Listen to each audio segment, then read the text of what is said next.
Dear friends, I want to wish you a Shabbat Shalom on a special Shabbat where we'll be finishing the third book of the Torah with the portion of Behar-Bechukotai. And there are many fascinating messages in this week's Torah portion. But I want to focus on the mitzvah of Shemitah, the sabbatical year, where anyone who is doing any type of agriculture in Israel knows that from when we entered Israel as a people until today, every seventh year is Shemitah.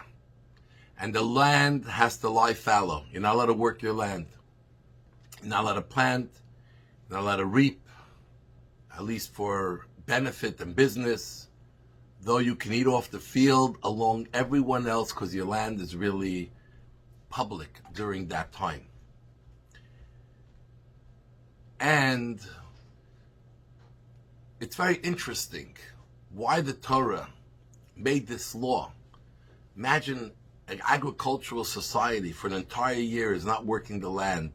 God had to make a special miracle that the crop of the 6th year will be able to last them for 3 years because the land will lie fallow.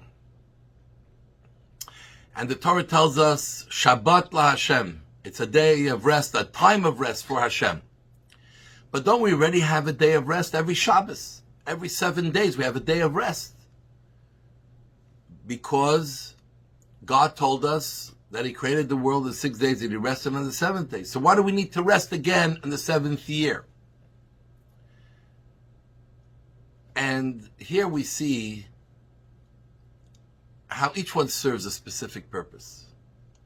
Shabbos reminds us at all times that though we are operating the world as if God doesn't exist, you got to go out and make a living, and you got to develop yourself to be able to make a living. You got to go take food and turn it into, from raw into something edible. That's where Hashem made the world. And therefore we may forget that there is a God in this world. And really all the blessing comes from God. So every 7 days we stop and we say, God created this world, and everything that I do and that I accomplish is all because of God giving me that ability and the materials. And that's what Shabbos is all about. To remember there's a creator and a master in the world. But Shabbos is only 1 day in 7. And though it makes us stop and reflect, that's about all it really accomplishes for us. But someone who is thrown into the world of constantly working and taking care of ensuring they have survival and they have everything they need and at the highest level, when do you have a time for personal growth, especially for spiritual growth, growth in the knowledge of Judaism and Torah? To immerse yourself in these opportunities and these necessities. And for this Hashem created Shemitah.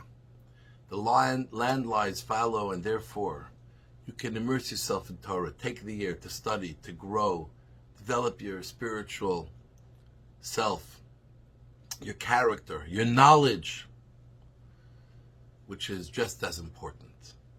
And though today those who live outside of Israel do not have Shemitah, but the lesson is there for all of us, that we have to take that time to grow.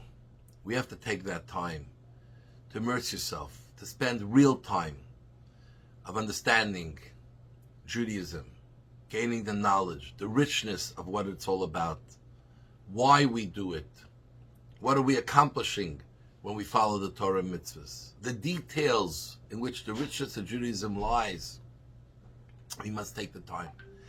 And though we all feel very busy, we live in times when we are afforded so much more free time, which many choose to fill with other things to develop their own personal growth, whether it's in leisure activities, whether it's in other good endeavors. But we must make time for personal growth in our Judaism. And really everyone should have at least 1 hour a week which you devote to Torah study. and make it consistent. Make it something real, whether it's if you listen to a class, whether you take a text, better to get a teacher or a group that you join. I'm not telling you only an hour a week. If you can do an hour a day, that's even better. But at least something substantial every single week. So every week you have the Shabbat that reminds you who you are and why you're working and whose world this is. But once a week you're working on your personal Jewish development. And sometimes that 1 hour a week can transform your entire week and the entire approach of how you live your life and conduct yourself. And most importantly, how you bring up your family and relate to those around you. So I encourage you to do that. Great way to prepare ourselves for the holiday of Shavuot, which is very soon, June 1st in the evening. I want to wish you a Shabbat Shalom. God bless you. We love you all. Candlelighting time in Montreal, 8:09 p.m.